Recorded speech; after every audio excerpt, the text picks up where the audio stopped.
राज ऐक माझं. राज राज थांब ना राज. हे बघ असा घाईघाईत निर्णय घेऊ नकोस प्लीज. ऐक माझं राज. आदित्य प्लीज. राज अरे राज ऐक ना. थांब ना राज. राज अरे ऐक ना माझं. राज. चला काकू. राज. राज हा काय वेडेपणा आहे. राज अरे तू राज ऐक ना तू माझं. काय राज. करतोयस. राज राज नको जाऊस. ऐक ना हा काय वेडेपणा आहे. राज राज आय होप मी जे केलं ते योग्य केलं. आता केलंयस ना, मग नको करू फार विचार.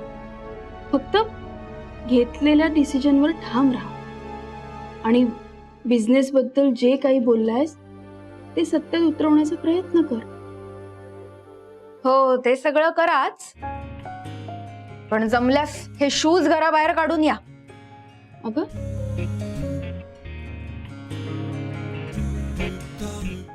हो असं काय करताय. मी आत्ताच आलोय ना घरात. थांबा ना जरा.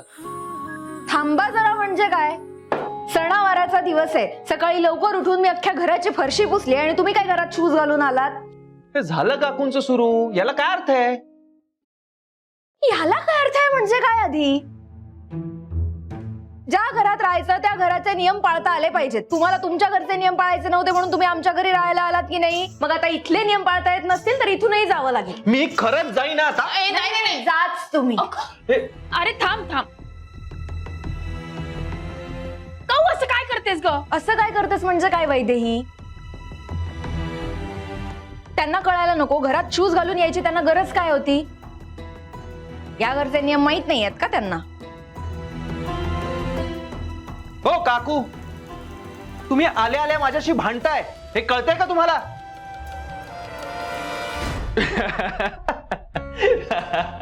अरे हसतोयस का. आता भांडत होतात ना. हा आत्ता कुठे नॉर्मल झाल्यासारखं वाटतंय. यु नो व्हॉट, इतके दिवस मी हेच सगळं मिस करत होतो. लव्ह यू काकू. काय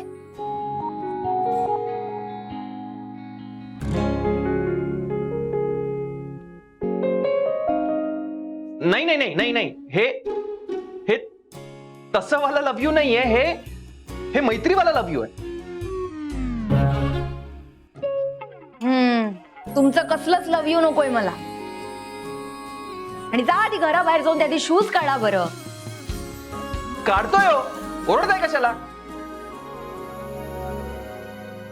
घरात आल्या शूज घालून. काय तू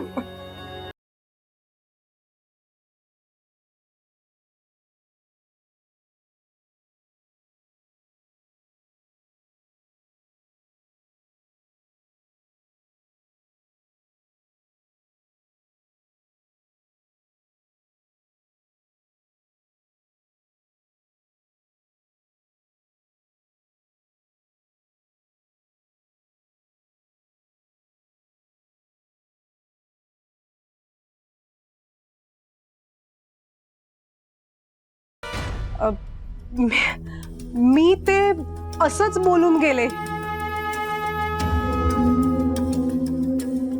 चुकलंच माझं. मी असं बोलायला नको होतं नाही का.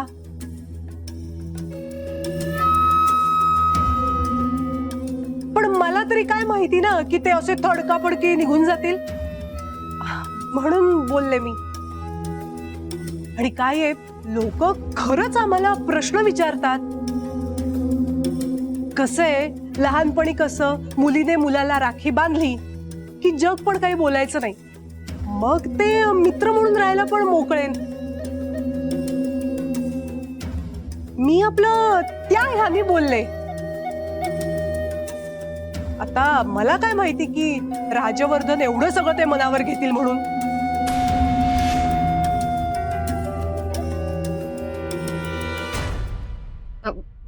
माझंच चुकलं. नाही नाही मम्मा, माझंच चुकलं ग. मी ना उगाच चांगल्या मनाने सगळं ठरवलं आणि त्यांना सेलिब्रेट करायला बोलवलं आणि म्हणून हे सगळं घडलं.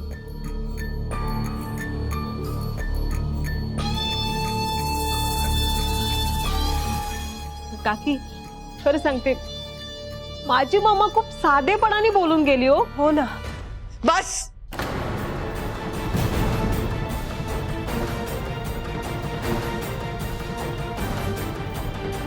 बस झालं सगळं नाटक. सगळं लक्षात येत आहे माझ्या चांगुलपणाचा खूप गैरफायदा घेताय तुम्ही. नाही काकी,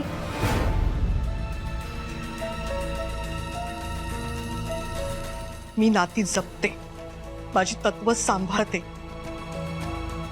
पण माणसानं ओळखायला मी नाही चुकत.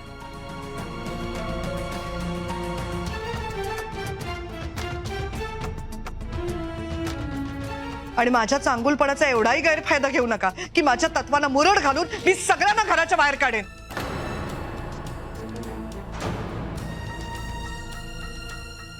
शेवटचं सांगते, माझा अंत पाहू नका.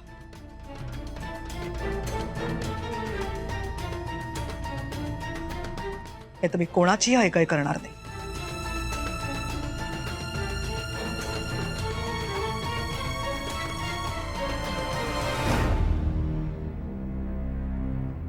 सुवर्णताई, यापुढे आमच्याच घरात येऊन आमच्याच घरातल्या खासगी बाबतीत बोलण्याचं बंद कर.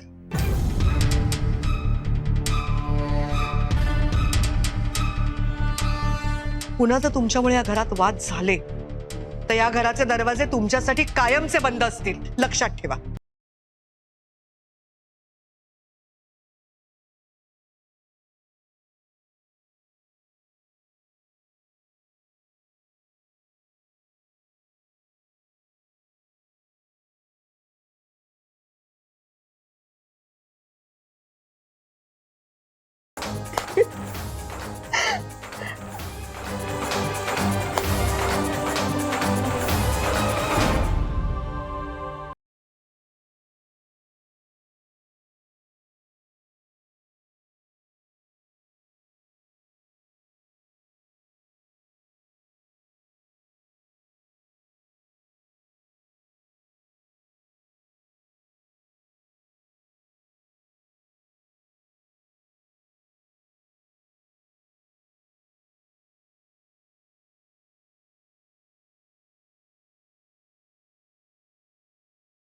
डिश छान झाली होती आज. कथनी आणि करणी यात खूप अंतर आहे. काय काय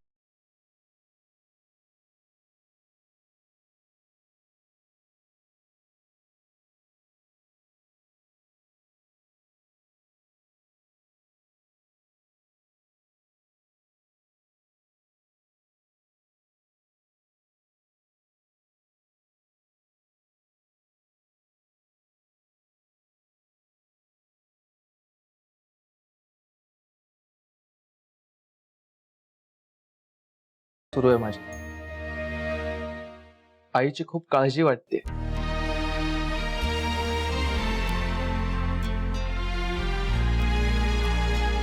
मी इथे असताना पुन्हा तिच्यावर हल्ला वगैरे झाला तर? तुम्हाला वाटणारी काळजी मी समजू शकते, पण असा विचार कशाला करताय?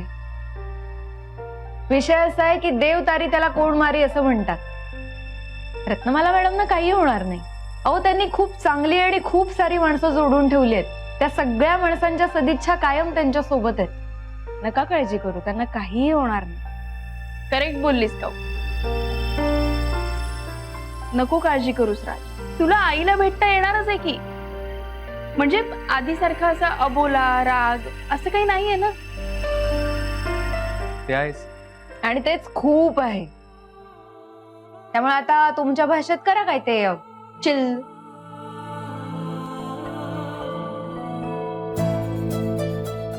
थँक्यू, थँक्यू सो मच मला धीर दिल्याबद्दल. थँक्यू म्हणताय, पण खरंच जर आमच्या बोलण्याने काही फरक पडला असेल तर दिसू द्या आम्हाला चेहऱ्यावरही तसं. नाही, आता हात बरा असता ना तर गिटारवरती मस्त एखादं छान गाणं वाजवलं असतं. तसा बरा आहे हात, वाजव. नको, अजिबात नाही. हात पूर्ण बरा होऊ दे, त्याशिवाय अजिबात वाजवायचं नाही. त्यापेक्षा लावा एखादं छानसं गाणं. ओके,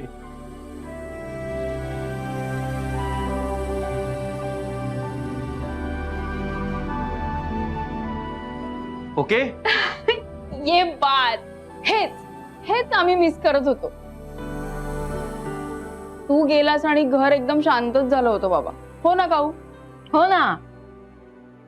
मी हिला म्हणाले सुद्धा होते एखादं बंड कार्ट शाळेतून गेल्यावर कसं वाटतं तसं वाटतंय. थँक्यू काकू.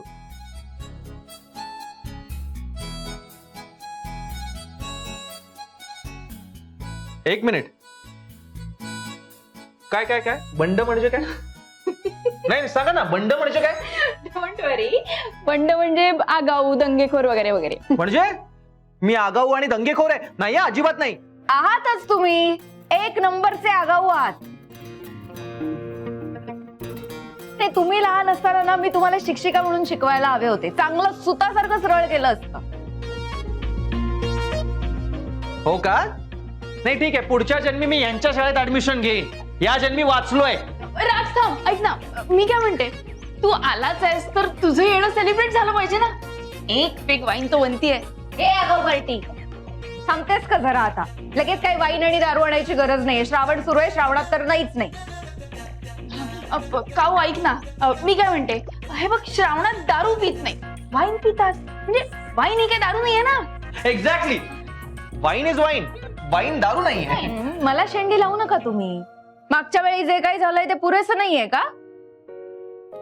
तेव्हा तुम्ही मला प्रॉमिस केलं होतं यापुढे घरात कधीही दारू पिणार नाही म्हणून. हा ठीक आहे ठीक आहे ठीक आहे, नको पिऊयात. पण मग सेलिब्रेट कसं करायचं? मी ना एक सरबत बनवलंय, आपण ते पिऊन सेलिब्रेट करूया. मी आलो. लगेच निघून जायची काही गरज नाहीये. चांगलं पाचक सरबत बनवलंय मी, बाजूला उभं. मस्तपैकी पिऊया आपण. पावसाळ्यात तर ते खूपच चांगलं असतं तब्येतीसाठी. जरा पिऊन बघा मग कळेल. बाजू हो ग जरा. तुला पण देते वैदेही, तू पण पी.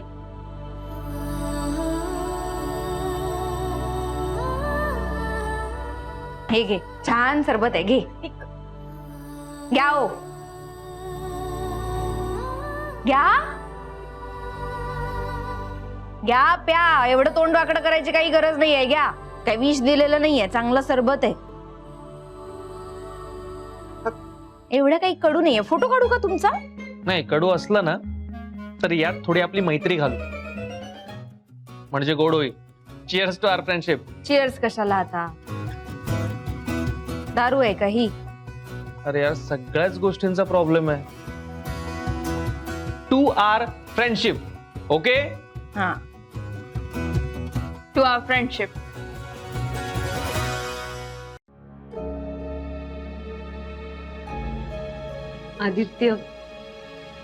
आदित्य प्लीज बोल ना माझ्याशी. आता मी काय चूक केली? प्लीज. सानिया, तुला खरंच कळत नाहीये तू काय चुकली असते? आदित्य, मला खरंच वाटलं नव्हतं माझी मम्मा असं काहीतरी बोलेल. आपली आई तोंडाला येईल ते बोलते हे माहिती होतं ना तुला. मग कशाला बोलवायचं या घरात तिला? आदित्य प्लीज, माझी मम्मा आहे ती. तेच तर, म्हणून तर तिचा स्वभाव तुला चांगला माहितीये सानिया.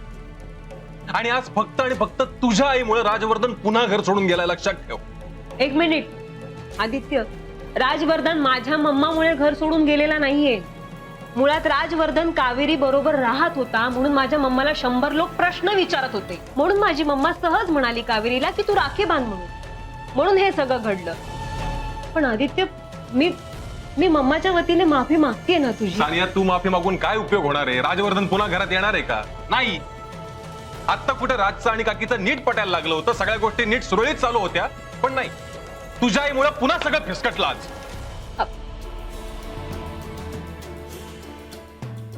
आदित्य, अरे पण राजवर्धन म्हणाला ना की त्यांच्या नात्यात काहीच प्रॉब्लेम नाहीये म्हणून. हो म्हणाला तो, पण काकीला असं वाटत नसेल का की आपल्या मुलांनी घरात येऊन राहावं म्हणून? आणि राज जर का घरात येऊन राहिला असता तर कदाचित तो नंतर माहेरच्या चहामध्ये पण आला असता ना. पण नाही, आज तुमच्यामुळे ना सगळं. आदित्य, एक मिनिट. हे सगळं पुन्हा पुन्हा मी ठरवून करते असं जर तुला म्हणायचं असेल ना. तू ठरवून करतेस असं म्हणत नाहीये मी. पण हे सगळं असं घडावं असं तुझ्या मनात नक्की होतं सानिया. आणि आता सुद्धा तुला असं वाटत असणार आहे की बरं झालं आपण आईला बोलवलं म्हणून. आदित्य, तू सरळ सरळ आरोप करतोस माझ्यावर. आणि खरं सांगते, हे असं काहीतरी घडावं असं विचारही केला नव्हता रे मी. हे बघ आदित्य, कावेरीला आणि माझ्या मम्माला मी खूप चांगल्या इंटेन्शनने इथे बोलावलं होतं. अरे सानिया, अजून किती धूळ फेकणार आहे स्वतःच्याच डोळ्यात तू सानिया? तुला कळत नाहीये, तुझ्या अशा वागण्याने आपल्या नात्याविषयी कठोर निर्णय घ्यायला भाग पाडतेस तुम्हाला.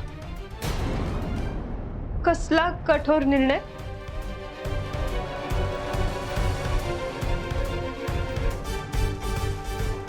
वेळ आली की कळेल तुला.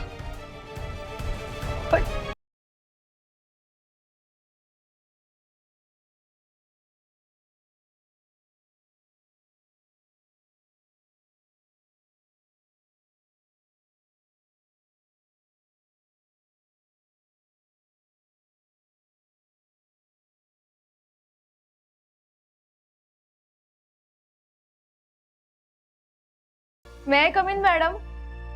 ये कावेरी ये. एक सेकंड. काय ग कावेरी, कसा आहे माझा राज? का तडकाफडकी निघून गेला ना तो? त्याचं मन वळवायचा वेळही मिळाला नाही मला. तिकडे त्यांना तुमची काळजी वाटते आणि इकडे तुम्हाला त्यांची काळजी वाटते. मला ना तुम्हा मायलेकाचं कळतच नाही. म्हणजे एवढी काळजी वाटते एकमेकांबद्दल, पण एकत्र राहायला नको. अगं, मला तर एकत्र राहायचंय ना, तोच निघून गेला. त्याला त्याचं आयुष्य करायचंय म्हणून.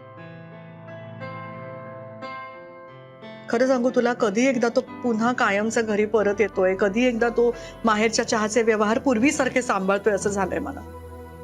नका काळजी करू मॅडम, नक्की परत येतील ते.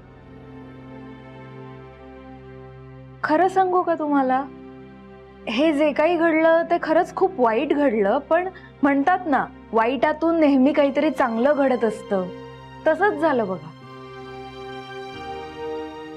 ह्या सगळ्या प्रकारामुळे सरांमधलं आणि तुमच्यातलं नातं पुन्हा एकदा घट्ट विणलं गेलं. तुम्ही अजिबात काळजी करू नका त्यांची, एकदम व्यवस्थित आहेत ते. खरंय. बघ, तुझ्याशी बोललं की खूप बरं वाटतं मला. अगं, तू पण उभी कायस? बस बस. हा, बस. मग काय, तू कॅफेजना व्हिजिट दिलीस ना, कसं वाटलं तुला? हो मॅडम, खरं तर मला त्याविषयीच तुमच्याशी बोलायचं होतं. म्हणजे कॅफे मधल्या कामाचं मला काहीच दडपण आलं नाही. पण मला ना ते पैशाचे व्यवहार तुम्ही देऊ नका. म्हणजे आज एवढं प्रॉफिट झालं, आज हे एवढं झालं, आज ते एवढं झालं, मग त्यात परत ते अकाउंट आणि एवढे मोठे पैशाचे आकडे बघितले ना की दडपण येतं. तुम्ही हे आर्थिक व्यवहार जर दुसऱ्या कोणाला तरी दिलेत तर बाकी सगळी कामं मी करायला तयार आहे. कावेरी, कशी आहेस ग तू? अगं, तू शाळेत गणित शिकवायचीस ना, मग तू आकड्यांचं दडपण कसलं घेतेस? हो, मी मुलांना शिकवायचे, पण मॅडम त्या आकड्यांमध्ये जेव्हा हे पैशाचे व्यवहार येतात ना, तेव्हा खूप गांगरून जायला होतं. आणि मुळात ते पैसे माझे नाहीये, हे खूप जोखमीचं काम आहे. जर तुम्ही दुसऱ्या कोणाकडे तरी दिलं तर बरं होईल. हे बघ कावेरी, ह्या कामासाठी अतिशय विश्वासू माणूस असणं गरजेचं असतं. आणि माझा तुझ्यावरती, तुझा स्वतःवरती नसेल ना, त्यापेक्षा सुद्धा जास्त विश्वास आहे. खरं तर मॅडम, तुमचा माझ्यावरचा एवढा विश्वास बघून भारावून जायला होतंय. पण मी खरंच सांगते, मला काही ऐकून घ्यायचं नाहीये तुझं. तू छान हँडल करतेस सगळं, तसंच कर.